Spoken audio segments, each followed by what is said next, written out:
sequência, mais uma virada de chave, gente. Hoje eu tenho uma pessoa tão especial, mas calma, que eu preciso só agradecer esse povo maravilhoso que está de mão dada comigo para eu te trazer quem que vai estar aqui hoje. Com bate-papo que eu tenho certeza que vai te inspirar, que vai te empurrar para, quem sabe, virar essa chave aí que você quer virar. Bom, eu não deixo nunca de agradecer a Invest Smart XP, que eu tenho a honra de ser embaixadora, escritório de assessoria de investimento, que cuida do meu dinheiro, da minha vida inteira. Sacada, que me veste. Vou levantar aqui, né, gente? Porque vamos combinar. Olha esse vestido. Pelo amor de Deus. Muito lindo. E Clube Car Service, que leva e traz meus convidados com segurança. Sou muito grata a todos eles. Bom, ela brilha em tudo o que faz. Ela vai do drama até a comédia mais besterol. E como ela faz bem.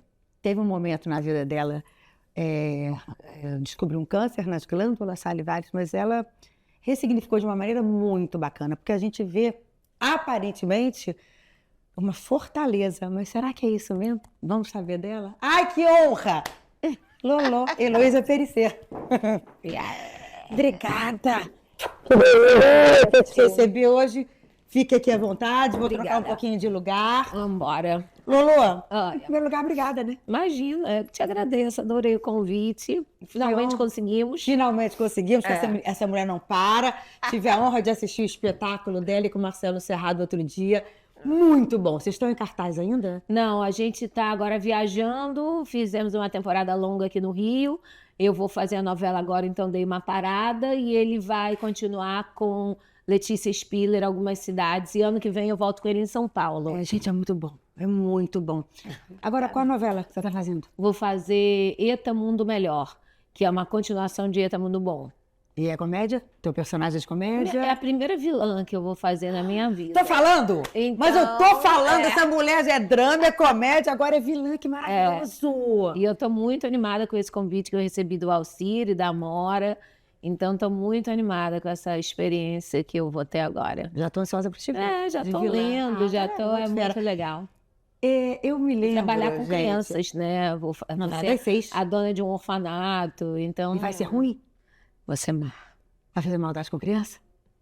Vai ser odiada! Pode ser odiada. Vem cá, eu lembro de você em Cócegas. Gente, ela e Ingrid Guimarães vestida de pintinho. Aquela foi a primeira coisa profissional que você fez? Como é que foi? Só porque eu não sei a sua jornada antes. De jeito nenhum. Eu comecei muito no teatro infantil. Eu escrevi muito teatro infantil, montei minhas peças, A Viagem Encantada, A Chave do Tesouro Mágico, trabalhei com Maria Clara Machado, então fiz muita coisa. E Cócegas, antes eu tinha escrito minha primeira peça adulta, foi TV Sátira, Sua Televisão Privada, que foi com direção de Chico Anísio. Tinha um elenco grande, eu, Rossem Minucci, Valtinho, né, Walter Cândido, Maria Clara Gueiros, Lucinho e Anja Bittencourt. Bacana. E aí nós fizemos no Teatro Ipanema.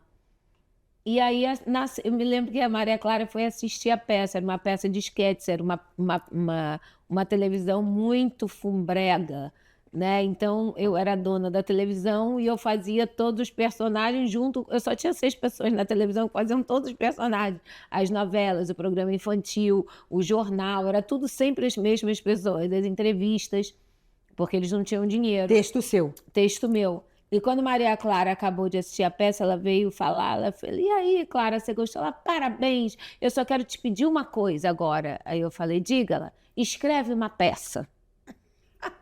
Eu acho que ela deve ter achado que aquilo não tinha uma dramaturgia. Entendi. Agora, eu posso estar enganada. Foi Cócegas que te Cócegas explodiu? Foi a minha virada de chave junto com a Tati, né? Porque a Tati, minha personagem, explodiu na televisão, na nova programação da Globo, que foi em abril, e o Cócegas começou em abril também. E foi, assim, realmente um salto quântico que eu dei na minha vida. A Tati era maravilhosa, né? Pô, aquela coisa adolescente. Cara, Mas qual é o programa que tava? Tava na escolinha. E aí depois eu tive um quadro no Fantástico chamado Papo Irado. Que era muito bacana. Era muito legal. Que era esperado na tua filha, quando era novinha? Não, na minha filha não, porque minha filha tem hoje 25 anos. Pois é, Isso a gente tá você falando. se inspirou aqui na Não, galera geral? não, eu era inspirada na irmã mais velha dela, na Paulinha. A Paulinha, aquela cara, tipo assim, odeio minha mãe que era uma pessoa muito nojenta, cara. Minha mãe ontem foi me assistir de short, cara. Fala sério, que vergonha. Ela Então, falava assim. ela falava assim, aí eu ficava olhando assim pra ela, achando aquele personagem muito bom. E ao longo desses anos todos aí de comédia, dramaturgia, tudo que você fez, quanta coisa, teve alguma coisa que você fala assim, caraca, aquele foi foda, um desafio, assim, que te mexeu? Eu acho que o próprio Cócegas foi isso, sim. Porque nós éramos atrizes, autoras e produtoras. Né? Eu tava até falando. Era um teatrinho, gente, Cândido Mendes. Cândido Mendes. Desse tamanico, assim, ó. É. E elas com uma... E 60 ingressos já comprometidos com pessoas que tinham dado coisas pra gente, né? Então, foi realmente ali. Um dia eu disse pra Índia, e tinha gente que se ajoelhava, Monique, e falava assim, não monta essa peça, gente. Isso é peça de esquete, isso é uma coisa datada. Isso é anos 80, Felipe Pinheiro, Pedro Cardoso, Miguel Falabella, Guilherme Caran. Vocês vão ficar datadas. E a gente passou um ano tentando juntar a peça, tentando juntar os esquetes, para não ser uma peça de esquete. Até que um dia eu disse pra Ingrid, chega, é uma peça de esquete, quem quiser vai. A nossa sorte é que o fracasso nunca nos subiu à cabeça. A gente montou a peça e foi o que foi, né? Essa virada nas nossas vidas. Gente, uma loucura, um sucesso danado. Agora, vamos lá, você já falou abertamente várias vezes sobre o câncer nas redes, na mídia, mas eu gostaria de tocar nesse assunto porque aqui é o meu público que te adora. Com certeza. E você tem uma história. Como é que foi tomar a decisão de expor essa sua vulnerabilidade, essa sua fraqueza? E você aprendeu alguma coisa com a reação do público? Como é que foi essa sua relação com o público e você se expor? Monique, eu vou te dizer, às vezes, eu própria não acredito como foi. Porque, às vezes, eu agradeço realmente a ignorância. Eu digo, santa ignorância. Eu tinha uma bolinha na boca, e é muito engraçado que quando eu falo isso na hora, todo mundo fala assim, ó, para poder ver. E essa bolinha, Por dentro da boca, todo mundo dizia assim, isso não é nada, isso é mucocele, é entupimento da glândula salivar. E eu fiquei 8 anos com essa bolinha, que emendava um trabalho no outro, e não me diziam que era nada. Ela não aumentava? Ela aumentou. Ela aumentou. Mas eu não me toquei. Bom, eu fui fazer peça em São Paulo, e aí eu falei com o meu sobrinho, que é o Cadu, que é meu dentista, eu falei, Cadu, vamos fazer um clareamento de dente? Ele falou, vamos, a gente aproveita e tira essa bolinha, aproveita. Ele tirou a bolinha, a médica que trabalha com ele, a doutora Beatriz, excelente, me mostrou, disse assim, essa aqui tá vendo pela forma, não se preocupe, é 99% de chance de não ser nada, 1% de ser. Corta para 2 meses. Ele me procurou e falou, olha, deu um resultado, aquele 1% que a gente não esperava, etc e tal. Eu falei, tá, e o que a gente... Eu sou muito pragmática, sabe, Monique? Eu disse, o que a gente vai ter que fazer? E ele disse assim, agora a gente vai ter que ir para centro cirúrgico, né? Não num consultório de dentista. A gente vai fazer uma raspagem maior, com um médico que é especializado nisso. E aí eu fui no Dr. Ricardo Cruz, né, que... Maior porque você tirou só a bolinha. Só a bolinha. Ele poderia estar ali enraizado ali para dentro. Vou colocar um citopatologista na sala, vou raspando, e ele vai dizendo, ó, já tá limpo, vou raspando, já tá limpo, tá, aqui ainda raspa mais um pouco, né? E aí tá tudo certo. Não é nem one day hospital, você entra de manhã e sai antes do almoço. Foi feito isso. Acabou tudo certo, graças a Deus, todo mundo, que bom, tá livre, tá livre. E ele ainda falou, e fica tranquilo que a chance disso dar metástase seria 0,03. Isso foi 11 de junho, dia 30 de junho, acabei a peça em São Paulo, eu disse, não vou voltar para o Rio, vou fazer um check-up geral. O Espírito Santo soprou no meu ouvido. Eu disse, vou fazer um check-up geral. Eu estava no Raul Cortez, era só atravessar a rua e ir para o Sírio-Libanês, minha amiga me pegou, eu me internei. No outro dia, eu fui fazer colonoscopia, só que eu estava tomando Ozempic, olha como Deus é tremendo, eu não consegui fazer a colonoscopia, não consegui de tanta prisão de ventre que o remédio fez para mim. E eu estava conversando com a minha médica, ela sentada numa cadeira e eu aqui apalpando, não sei porquê, a minha garganta aqui. Apalpando, conversando com ela, aí eu virei para ela, senti uma bolinha, falei assim... Na hora ali, conversando com a médica? Conversando, falei, Cláudia... que é a esposa de doutor Calil, Cláudia Coser. Sentindo uma bolinha aqui, ela colocou a mão, fez suspende a colonoscopia, vamos fazer uma ressonância. Eu ainda falei, ai não, amiga, pô, já tô quase pronta. Ela falou, não, porque se você fizer... Ela desconfiou na hora? Na hora. A colonoscopia, você não vai conseguir fazer a ressonância. Eu quero fazer a ressonância logo hoje. Fiz ressonância, pulsão, depois fiz a colonoscopia, papapá. Isso foi 1º de julho, né? Corta para dia 25 de julho. Eu estava em cima de uma mesa, me operando, uma cirurgia de 9 horas. Como você pode ver, foi uma cirurgia aqui de robótica, né? Porque... O câncer tinha vindo para cá? Era um câncer... as glândulas... Aqui são as glândulas salivares. Exatamente. Aí eu fiz um esvaziamento de cervical. Eu tirei 30 linfonodos.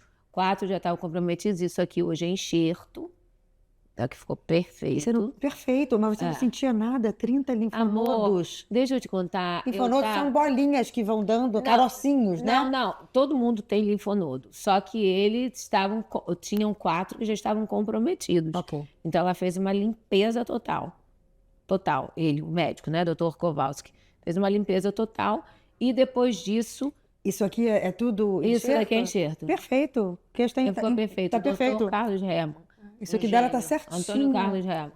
E tudo, Espírito Santo fantástico. Eu entrando na sala, minha amiga, que é uma grande oncologista da Bahia, Clarissa Matias, me ligou na hora, eu com a doutora Cláudia.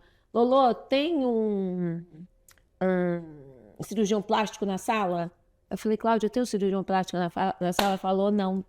Esqueci, mas já sei. Vou falar com o doutor Herman. Ligou, pode operar a Heloísa Perissé? Ele falou, posso, mas eu não conheço ela de frente. Não conheço, nunca vi. Ele falou, não tem problema. Aí eu estava até com Monique Gardenberg, com meu ex-marido, Mauro Farias. Eles tiraram foto minha assim, de lado, e de total, do lado, daqui, do outro. Mandou, ele estudou meu rosto e fez o enxerto assim, porque senão eu poderia ter aquele pescoço que fica assim, perfeito. Meio... Tá, e aí depois precisou fazer químio, rádio, essas coisas? Aí eles ainda complementaram a cirurgia com 5 sessões de uma químio violenta que eu fiz junto com a radioterapia. Porque geralmente você faz uma químio e depois você faz uma rádio. Sim. Esse não, eu fiz junto para potencializar mesmo. Pauleira. Então, como eles disseram, foi um tiro de canhão numa formiga. E como é que foi isso tudo para você? A boca, por que deu a leve entortada? Porque quando mexeu aqui, o Dr. Kowalski falou para mim, eu vou preservar seu nervo.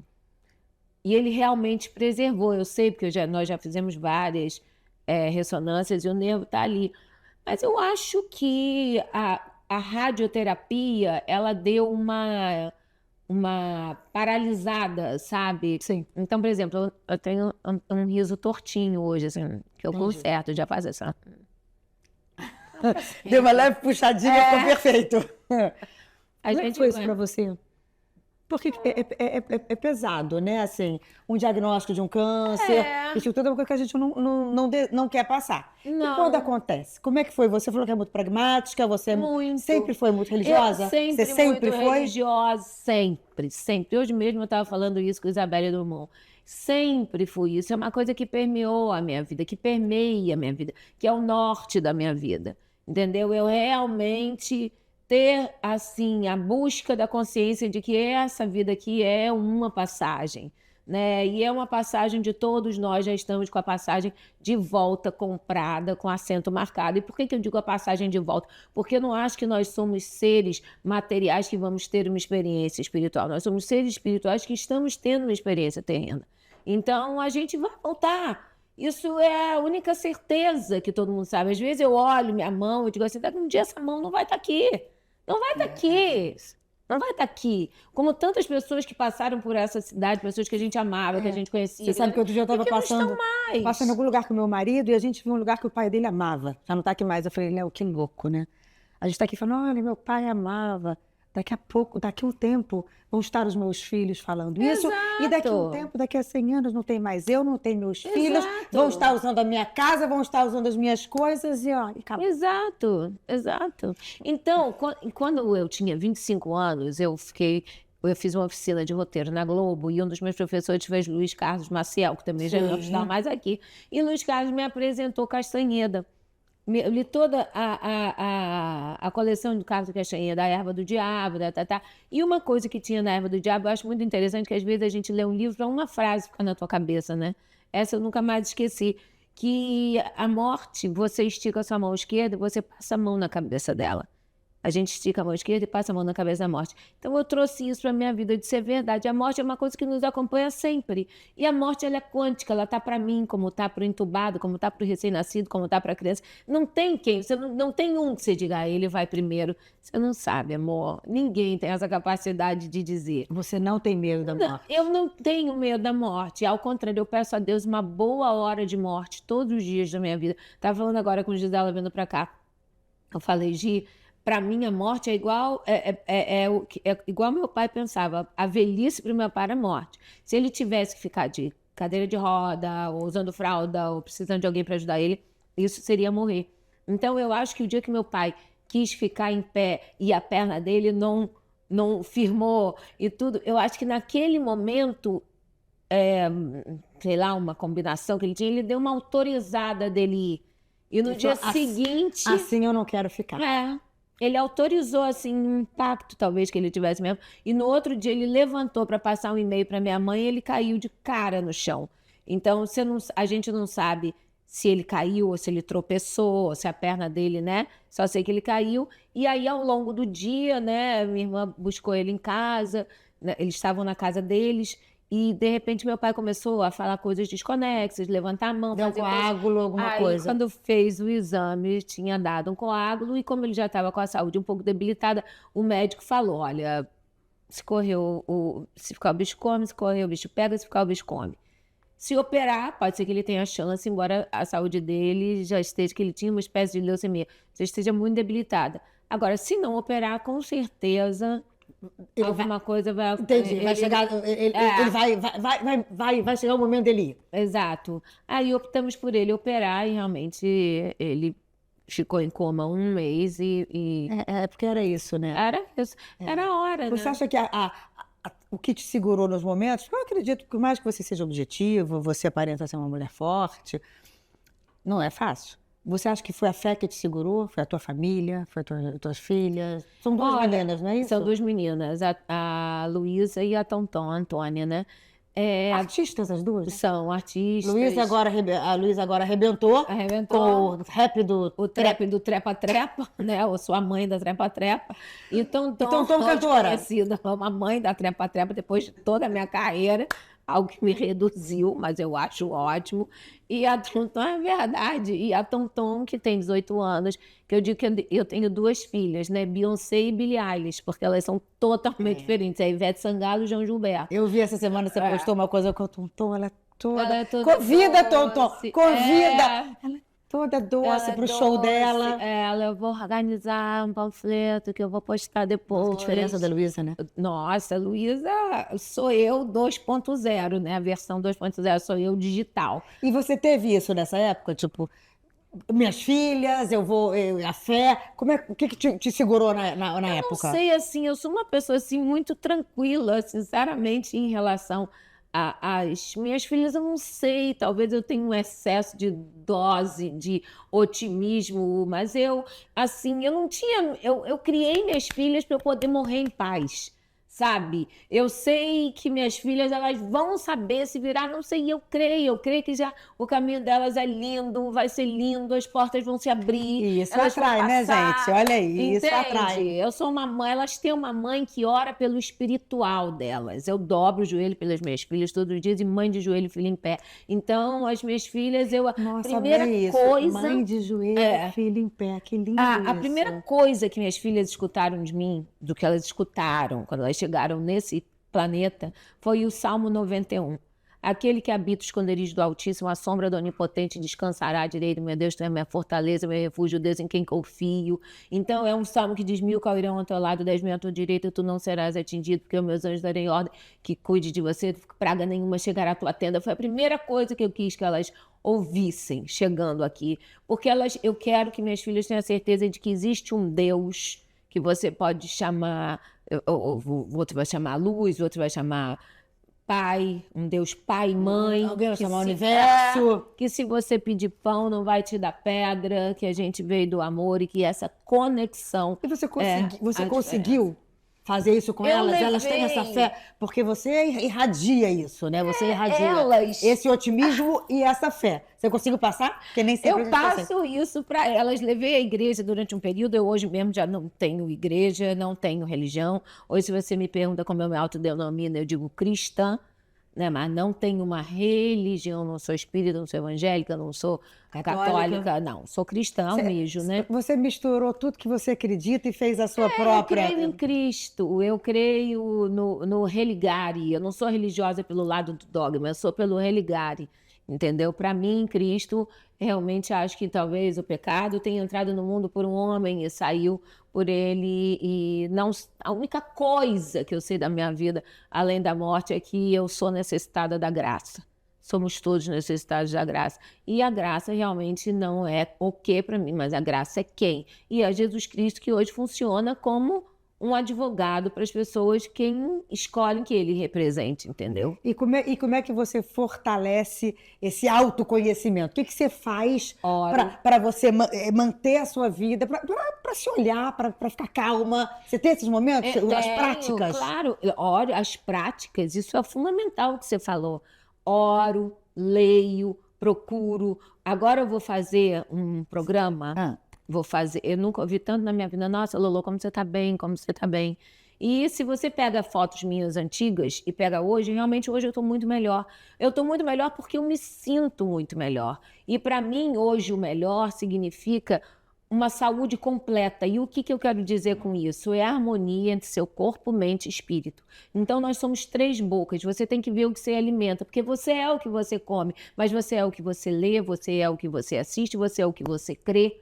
Então, eu quero falar sobre isso, porque depois desse período que eu passei, né, nessa dimensão, eu vi que uma das coisas mais importantes é realmente a sua saúde, né, onde você mantém o seu cavalo, né, que é o que te leva, que é o teu corpo em dia. E não só isso, mas que você tenha a sua mente também produtiva, edificante e uma inteligência que ainda não é tão conhecida, mas que eu acho que vai ser uma grande mudança de paradigma, é a sua inteligência espiritual. Porque antigamente, em 1920, se você falasse de depressão, as pessoas não saberiam o que é. Aí descobriu-se o corpo mental. Era E até agora, frescura, né? Até frescura. Até frescura. E aí vai se descobrir o corpo espiritual. Eu acho que vai ser a grande mudança de paradigma da vida. Outro dia eu estava com uma dor muito grande na coluna, que foi pro meu ciático, mas sabe aquela coisa assim, péssima? Parei de malhar, com dor. Aí eu comecei a reclamar. E eu detesto reclamar, eu sou grata. Você tem cara de uma pessoa que não reclama. Não, eu sou aquela pessoa que toda noite, quando eu deito com meu marido, eu falo, obrigada pelo meu marido, pelos meus filhos, saúde, sim, proteção nesse mundo louco e pela oportunidade da gente correr atrás dos nossos sonhos. Sou muito grata, mas comecei a reclamar. E reclamar. De repente eu parei e falei, gente, pelo amor de Deus, estou reclamando uma dor no ciático, que vai passar, que eu tenho condições de fazer fisioterapia, tem tanta coisa, aquilo mudou. Você sabe o que é isso, né? O que você fez? É educação. Você se educa, você se doma. Porque a gente pode domar o nosso bicho. A gente doma. Por quê? Porque a gente está num mundo onde nós somos profanos e divinos. Essa escolha, você vê que aqui é a terra. Ou você sobe ou você desce. É isso. E você tem essa opção. E a partir do momento que você diz, eu quero, as coisas se movimentam porque a palavra ela tem força criadora. Tem, demais. Aí naquele momento, gente, mudou uma chave. É lógico. Aí eu fui na academia, fiz uma bobaginha, comecei a me tratar, as coisas foram passando, passou. Então eu acho que está muito aqui na nossa cabeça. Antes de começar aqui, gente, a gente está falando uma coisa, eu achei interessante. A gente tem mania de falar assim da mulher guerreira, né? Fulana é guerreira. Aí ela falou uma coisa, ainda bem que não estava nada, nem pensei em falar que você é guerreira. Aí ela falou, eu odeio. Eu achei muito interessante. Por que você odeia? E o meu nome, Heloísa, se você puxar aí no Google, você vai ver, é guerreira famosa. Tem isso. Porque vem de Luiz, de Luísa, de Luiz, né? Mas eu não gosto quando as pessoas falam que por eu ter passado por essa situação do câncer, eu fui uma guerreira. Eu não fui uma guerreira. Eu me harmonizei com a situação que passou na minha vida. Eu não gosto que digam guerreira, porque parece que a pessoa que saiu dessa, ela guerreou melhor da que não saiu. Não, não é nada Perfeito. disso. Só não era a minha hora. Isso para mim é claro. Porque se fosse, meu amor, você pode guerrear o que for, porque você não aumenta um côvado da tua vida. Isso, inclusive, é bíblico. Não adianta. Não, e o que ela falou que eu achei muito interessante é isso. A partir do momento que ela falou, fulana é guerreira, nossa, ela é logo guerreira. Aquela pessoa que está passando por uma situação parecida e não está alcançando a cura, significa o quê? Que ela não está lutando, né, para viver como ela viveu, como você conseguiu lutar. Não é verdade. E você pode esmorecer. Eu acho que o segredo da vida, Monique, é a harmonia. É a harmonia, é harmonizar. Eu acho que a gente está aqui nessa dimensão para isso. Mas não é fácil. Não, claro que não. É uma sua educação, busca. é um exercício. Você não exercita seu corpo físico, você exercita o seu corpo mental e o seu corpo espiritual. Eu apoio minha vida sobre 3 pilares. O primeiro é o amor de Deus por mim. Não é o meu por ele, é o dele por Você sabe, mim. eu tenho muita fé e a sua fé me comove. Eu tenho muita fé. Mas eu sei que você tem, você passa isso também. O amor dele por mim é um amor perfeito, é um amor incondicional. É um amor que não questiona, é um amor que acolhe, é o verdadeiro amor, é o amor que você pode ler em 1 Coríntios. Tudo suporta, tudo aceita. É lindo, é um amor que o ser humano ainda não conhece. Não. Então, eu me sinto amada. E isso é fundamental, porque quando você se sente amada, você se sente com lugar. Porque a angústia do ser humano é ele não ter lugar. Então ele precisa canibalizar o que está do lado, eu preciso te invejar, te acotovelar, porque se você existe, você pode me comer. E se você tem noção do teu lugar, você sabe que você não vai. E aí quando eu mudo, automaticamente o meu entorno muda. Então o amor de Deus, tomar posse desse amor dele por mim, foi realmente algo transformador na minha vida. A segunda coisa eu aprendi com Madre Teresa de Calcutá, que ela diz assim, a vida não é entre você e o próximo, a vida é entre você e Deus. Então isso doma o meu bicho, isso me libertou do obrigada do próximo, do achar que o outro tem que fazer por mim, porque Deus vai me recompensar em algum momento, de outras formas, por outros lugares. Perfeito. E na hora que eu chego e digo assim, eu não vou fazer para ela, ela não fez para mim. Aí eu digo, não, aí eu domo o meu bicho. Na hora que a gente doma o bicho, a gente transcende. Eu digo, eu vou fazer sim, porque não é para ela, é para Deus. Que é o mais difícil, que é muito fácil, né? Lógico. É muito fácil você agir o teu instinto e falar tudo que você quer. E fazer tudo que você quer. O difícil é isso. Aí é domar o bicho, é você pegar o bicho aqui, entendeu? Pela rédea. Não é você deixar ele solto. E a terceira coisa é que Deus sabe o que eu preciso antes que eu peça. Então, são 3 coisas as quais eu apoio a minha existência. Coloquei tudo isso no meu livro, porque ano passado foram 5 anos da minha cura e eu lancei meu livro, Cheia de Graça, onde eu conto, não é uma autobiografia, mas um olhar para a vida. Né? Assim, desde pequena eu sempre tive esse humor. Esse livro, ele não é uma autobiografia. Mas conta a minha vida, ele tem um como olhar. pano de fundo a sua história, para Exato. que você ajude outras pessoas. Exatamente. Eu só tenho tido feedback positivo. É um livro que eu escrevi junto com a Isa Pessoa, lançado pela Record. Tive agora na Flit, numa mesa que foi mediada pela Fátima Bernardi. E eu só tenho tido, assim, feedback positivo Eu quero, pelo das que você me pessoas. trouxe, mas eu vou contar. Não esqueço. Das pessoas cheia de graça. As pessoas lendo, as pessoas falando, Lolo, eu li num minuto, Lolo, parecia que eu estava conversando com você, eu li numa ponte aérea, eu ri, eu chorei, eu me emocionei. Então, é muito interessante, assim, ouvir as pessoas, porque eu fiz o meu livro, assim, como uma missão mesmo. Eu queria que, em larga escala, várias pessoas pudessem experimentar coisas que eu vivo na minha vida que me são tão edificantes. Mas deixa eu te falar, essa fé, toda essa vida que você leva, não veio da vida toda. Sim, desde pequena você... Desde sempre, eu vou burilando. Desde sempre? Eu vou burilando. Eu não posso dizer... Foi seus pais que te levaram para esse caminho? Minha mãe. Acho que isso eu devo à minha mãe. Deus, né? Primeiro e minha mãe. É claro que a maturidade, o autoconhecimento. Minha vozinha. Eu ia à igreja. Meu pai era ateu até... mas morreu crendo. Então, mas acho que é assim na minha avó, eu ia à igreja, eu olhava aqueles quadros de Jesus, né, no Calvário, ele carregando a cruz. E aí toca, gente. Toca, quando você gente. tem alguma coisa a ver, toca. Você foi casada há muitos anos? Fui. Tá separada? Tô. Feliz? Císsima. Tem vontade de... Porque depois, eu acho que depois mais velha, É. eu acho que a gente tem a nossa vidinha tão organizada. Você pensa assim lá na frente, um dia encontrar alguém ou deixa a vida te levar? Não sei, talvez até já tenha encontrado. Opa! Ah, mas enfim, então deixa a vida te levar, sem ansiedade. A vida já leva para tantos lugares. Eu realmente sou uma pessoa que hoje, Monique, eu me considero boiando na existência, sabe? Eu vou assim, no fluxo da vida, assim, de mão dadas com Deus e chegando aonde eu tenho que chegar. Não pelo meu umbigo, mas Por que pelo... eu acho isso muito bacana? Porque quando tem essa transformação dentro de você, quando você realmente acredita em Deus, a vida é completamente diferente. É. Você se sente tão... Gente, eu tenho uma pessoa que está olhando e fazendo, então é entrega. E isso Eu não- sempre, quando rezo e isso- peço, eu falo, de acordo com a vontade de Deus. Eu posso pedir, eu tenho o direito de pedir. Não, isso é bíblico, você pode pedir. Mas eu sempre falo, de acordo com a vontade dele. Porque é baseado no provérbio que diz, o homem faz planos, mas a palavra final é do Senhor.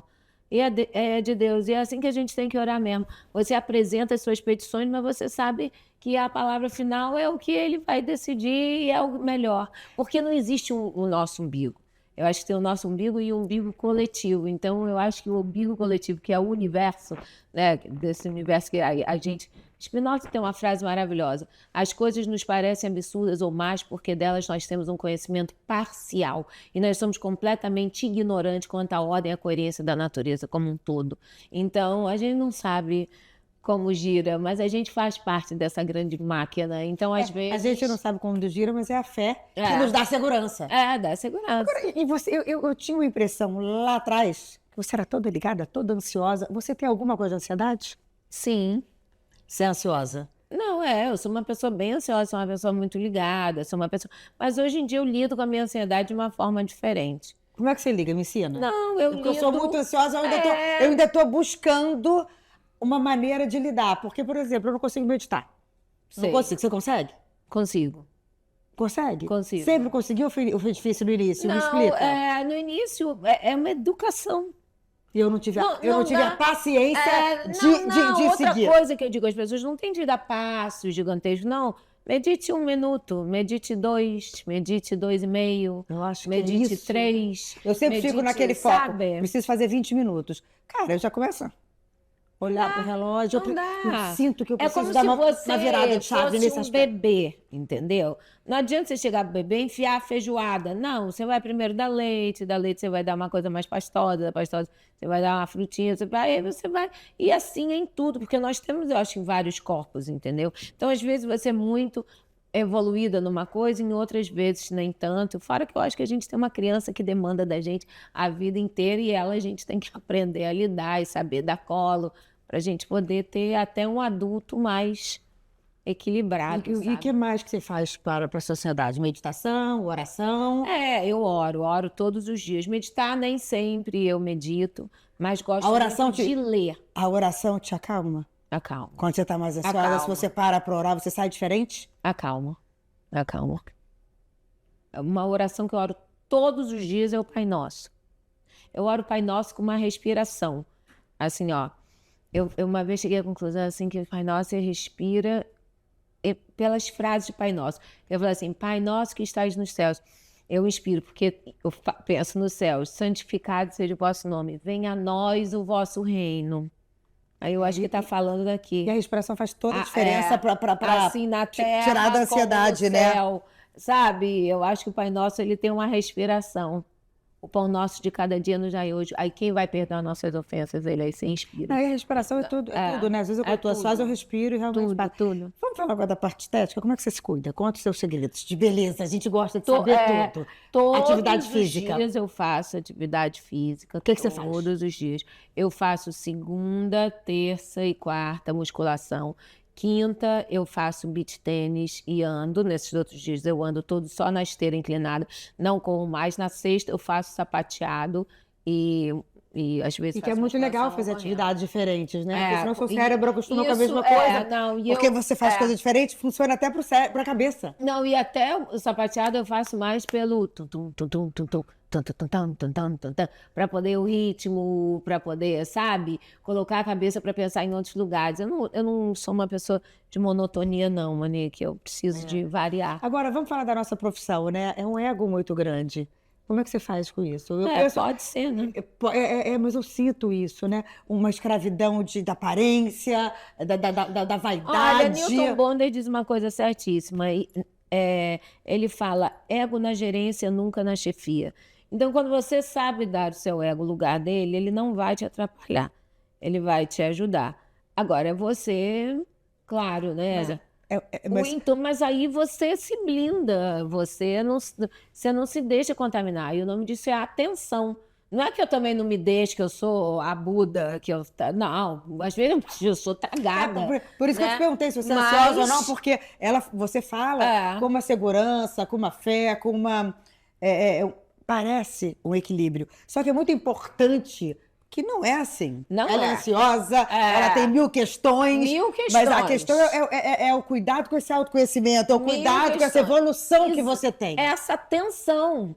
Você até se permite, você até é tragado às vezes, porque as energias são muitas, mas você pode se frear, entendeu? Por exemplo, aconteceu uma coisa muito engraçada, porque uma vez eu tive depressão.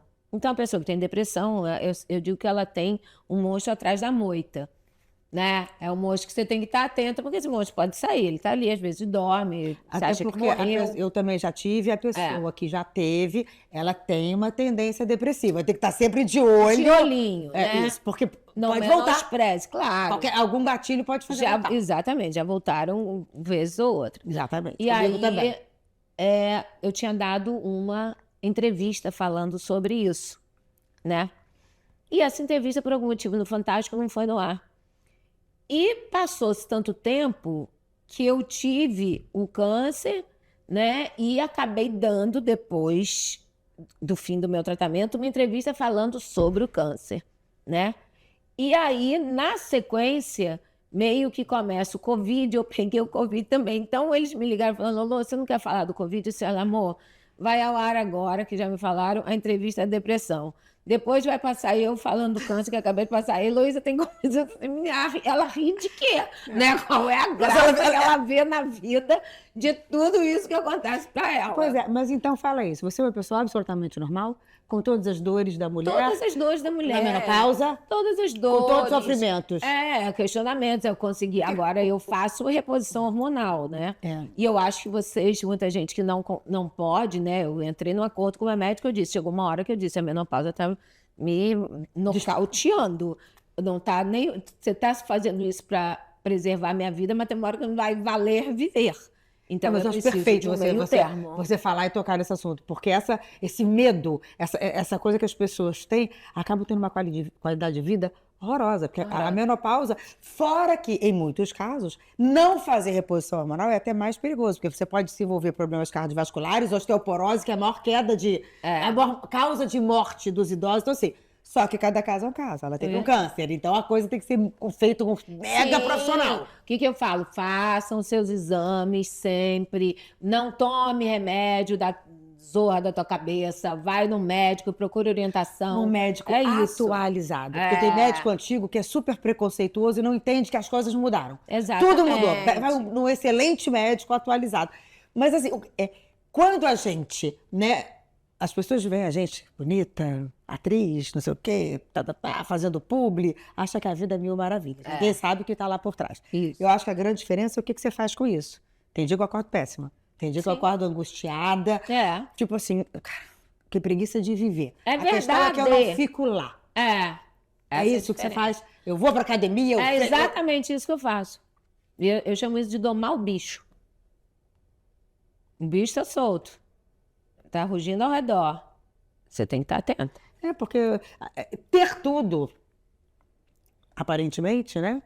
Nós temos assim... As pessoas entendem ter tudo logo é matéria, né? É isso, eu tô falando isso. Ter tudo, né? Tem uma família, tem condição financeira, tudo que a gente tem, graças a Deus, é sinônimo de felicidade. Esquece. Não. A felicidade não tá fora. Não.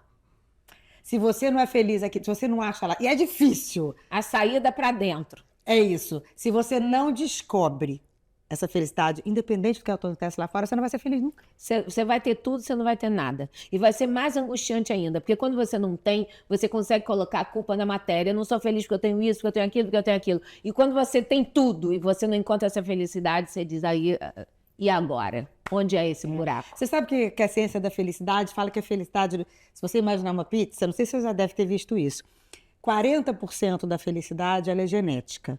Ou seja, tá aqui, você já reparou que tem pessoas com tendência depressiva e tem pessoas que não têm? Não tem. Pronto, isso 40%. 10% da felicidade, ela é referente às coisas externas. 10%. Ai, tô louca pra fazer aquela viagem. Você faz a viagem, no dia seguinte você fala, adorei aquele vestido. Aí no dia seguinte você queria comprar um carro. Você nunca tá satisfeita. Nunca. E 50%, isso é comprovado cientificamente em Harvard, ciência da felicidade, 50% da felicidade ela é aprendida. Aprendida, Só que é difícil pra caraca, né? Muito. Aprender. Muito, muito. Mas é o que você busca. Busco. Incessantemente. Incessantemente. Levando meus tombos, levantando, caindo de novo. Eu gosto muito de falar isso, sabe? As pessoas que estão vendo a gente, elas se inspiram, entendendo que a Que diferença... elas não são diferentes. Não, Nem é isso que eu ninguém falo, é diferente. É tudo igual. É tudo o que é igual. diferente é o que você vai fazer. Olha, eu conheço uma história maravilhosa. Um rapaz morreu e perguntou assim a Deus, Deus, qual a diferença do céu e do inferno? Aí Deus disse, eu vou te levar no inferno. Levou ele no inferno, chegou, era uma mesa enorme, com todo tipo de comida, de bolos, de doce, de tudo que você possa imaginar. E ele viu que as pessoas em torno da mesa, elas eram esquálidas, magras. Ele dizia, com tanta comida, por que eles são assim? Aí ele observou que o braço das pessoas eram muito longos. E as colheres eram muito longas, então não tinha como a pessoa pegar essa colher e comer. Então eles olhavam aquilo e aquilo ficava por aquilo mesmo, porque não tinha como. Aí eles foram ao céu. Quando chegaram no céu, era o mesmo cenário. Era uma mesa enorme, pessoas com braços muito longos, com colheres longas. Só que as pessoas eram coradas, as pessoas eram felizes, as pessoas eram alegres. E ele descobriu por quê. Porque aquelas pessoas com braços longos, que tinham aquelas colheres longas, elas pegavam aqui essa comida e eu dava para você, que você não conseguia. Aí você pegava, Imaginei dava na hora. outra, e Maravilhoso. o outro dava para outro. Elas se retroalimentavam da forma que elas podiam. E enquanto ela queria ficar, a outra no ego, aqui não vai entrar, porque não é para entrar. E não vou dar para ninguém. Eu não vou dar para ninguém. Entendeu? Esse era o céu. Maravilhoso. Essa história é maravilhosa. Eu não sei nem se é uma história sufi, não sei que história é. Eu ouvi uma vez. Essa eu não conhecia, não, mas eu amei. Ai, que delícia. Agora, vamos lá. Eu acho que você já falou, mas eu quero que você pense, que é a última pergunta. Tá. A sua grande virada de chave da vida. Pode ser profissional, pode ser emocional, pode ser... Tipo assim, cara, aquilo ali mudou a minha vida. Não, eu acho que é isso que eu te falei. A tomada de consciência do amor de Deus por mim. Uma vez eu estava no meu céuzinho, que é a igreja que eu tenho na minha casa, né? E ali é um portal, até aquele lugar foi um pedido de Deus. E aí eu estava lendo, e eu estava na primeira epístola de João, que fala... Mas você lê sempre? Leio. Você lê, relê, mas você lê de novo? Leio. O novo, velho? O que você lê? O que você indica pra gente ler? Eu leio, hoje eu leio de tudo. Eu leio muito a Bíblia, eu leio o Sermão da Montanha, Mateus 5, 6, 7, passagens bíblicas que eu acho que a Bíblia é viva. O Novo ou o Velho Testamento? O Novo e o Velho. A Bíblia. A Bíblia é o Novo e o Velho. Sim. Né? Juntos. Então, eu leio comparo com outro. Mas você não lê na ordem? Você vai abrindo e vai lendo? Vou lendo, assim eu deixo o que me leve. Então, nesse dia eu estava lendo 1 João, e ele fala assim, Deus é amor. Aí, nisso, o Espírito me jogou para Gênesis, quando eu li Deus é amor, e Gênesis 1 diz, no início, tudo eram trevas, o que pairava é o Espírito de Deus. Aí eu falei, se pairava o Espírito de Deus, então pairava o quê? Se Deus é amor, o amor. Porque se A igual a B, B igual a C, A igual a C, então parava o amor. Então nós fomos feitos do amor. E lá em 1 João fala, Deus nos amou primeiro. E aí eu fui jogada para Apocalipse 2,4, que diz assim... memória boa que você tem, né? É porque eu leio isso muito. A minha memória está afetadíssima. A minha também. E Apocalipse 2,4 diz: o que tenho contra ti é que abandonaste o teu primeiro amor. Lembra onde caíste e volta arrepende. Então, qual é o primeiro amor? É o primeiro amor de Deus por nós. Nós fomos Maravilhoso. desse amor. Então, você tomar posse disso, isso para mim eu considero como uma grande virada de chave, sabe? Ao longo, não sei se tem uma, claro que a minha profissional foi a Tati, foi Cócegas, mas assim, essa tomada de consciência desse amor... Ela muda tudo. Ela me redimensionou a vida, sabe? Me redimensionou a importância, o lugar, me deu um outro lugar. E Deus vem botando na minha cabeça muito essa palavra, lugar, lugar. E lugar realmente é o que há. É você descobrir nele o seu lugar. E aí aquele lugar é teu. É teu. E quando você está num lugar que é teu, você não é ameaçada. E aí você pode se relacionar de verdade. Porque eu não acho que você vai querer acabar comigo. Ao contrário. Eu acho que você vai me dar o que é bom. É aquela coisa de você luz e querer iluminar os outros, né? Não querer a luz só para você, né? É, exatamente. Você não Ai, é. que lindo. Que Quando um muda, tudo muda.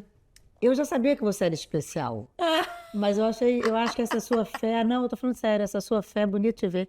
Como você leva a sua vida. Levo baseado nisso mesmo. Obrigada. Isso é meu norte. Obrigada a você. Poxa, adorei te receber. Obrigada por ter vindo. Imagina. Tentei tantas vezes, ela sempre enlouquecida.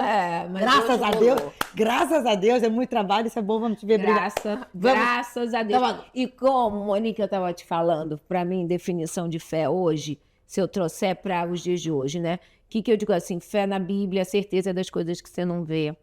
Martin Luther King diz que fé é você subir o primeiro degrau sem ver o resto da escada. Eu digo hoje que fé é você aceitar com resiliência o que configura na tua vida, crendo que Deus é bom. Então, tudo ali tem um mistério e ali você, baseado nisso, crendo nisso, você vai tirar coisas daquele propósito que você está passando. E coisas boas, porque esse mundo é paradoxal. Onde está a tua pergunta, está a tua resposta. Um monte da aprovação é um monte da provisão. E você pode crer que se você perguntar, você vai ter resposta. Você tem que abrir o teu coração. É isso. Nossa, a gente encerra batendo palmas e agradecendo. Obrigada a você. Obrigada aos meus patrocinadores, Falo Investe Smart, Sacada, Clube Car Service. Sabe o que eu falo? Dá para ir sozinha, né, amiga? Mas de mão dada. É muito mais melhor, fácil. né? Com patrocinadores que acreditam em você. Claro. Muito obrigada. E tudo que eles proporcionam a quem assiste. Olha que maravilha. É isso. Ó, proporciona Lolo Perissé aqui comigo. Obrigada. Beijo, gente. Tchau. Beijo.